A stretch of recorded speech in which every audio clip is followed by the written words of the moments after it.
Who are we? Why are we here? Those are the big questions.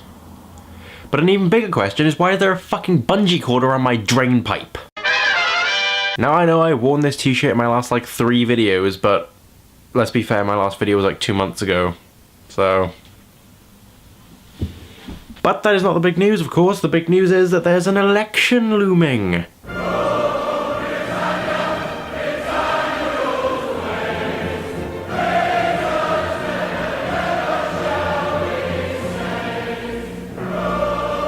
Oh wait, shit, that's the Queen. That's right, in roughly 5 days, Britain will go to the polls, stand awkwardly in a small wooden box, and vote in their next government. Now, I'm not going to show any political bias in this video, because I don't want this to be in any way kind of preachy. Okay, fine, I'll be voting Labour. There are many reasons why I'll be voting Labour, however, I will not discuss them in this video because, as I said, I don't want it to be preachy. However, I would suggest to all you business owners and high earners that you go out there and vote Conservative. Because if you let Labour in, you might actually end up having to pay your way. And that's not right, is it? That's just not fair. Why should rich people like you who can afford to pay tax on the country that you live in and use, that's just not fair.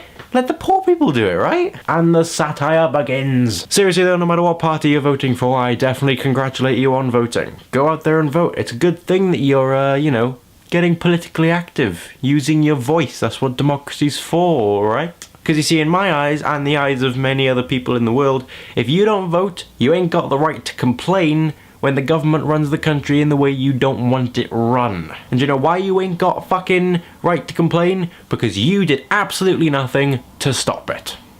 So please, if you want the right to complain, vote. So if you are registered, please get out there on May the 7th, stand in that wooden box, and vote. And if you haven't even registered, then what are you doing with your life? Probably nothing political. It rained the other day, not surprising. However, it was very light. Very, very light and pretty and floaty.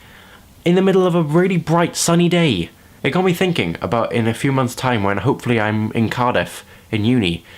I'll be in a big city and I just thought, will Cardiff even have stuff like this? Don't fucking look at me like that. I know Cardiff will have rain. I mean just the general stuff, you know, trees and natural greenery. I'm afraid I'm going to turn into one of these big city busy people types. You know, the people who like walk around a city wearing a suit really fast and you have no idea where they're going, but you know that wherever they're going, it's somewhere important. You know the kind of people I'm talking about, the kind of people who when you ask them what they do for a living, they respond with, I'm an executive associate, upper managerial position who does work with paper and such.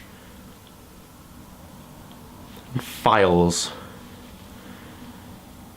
Synergy. I say that as if Cardiff is some kind of mecca for British success and business. However, they do have a John Lewis, and where I come from, that's a big deal. So, conclusion. I have more than one t-shirt. Vote. Rich people should pay their taxes. Rain is pretty, and never trust a man in a suit. Goodbye.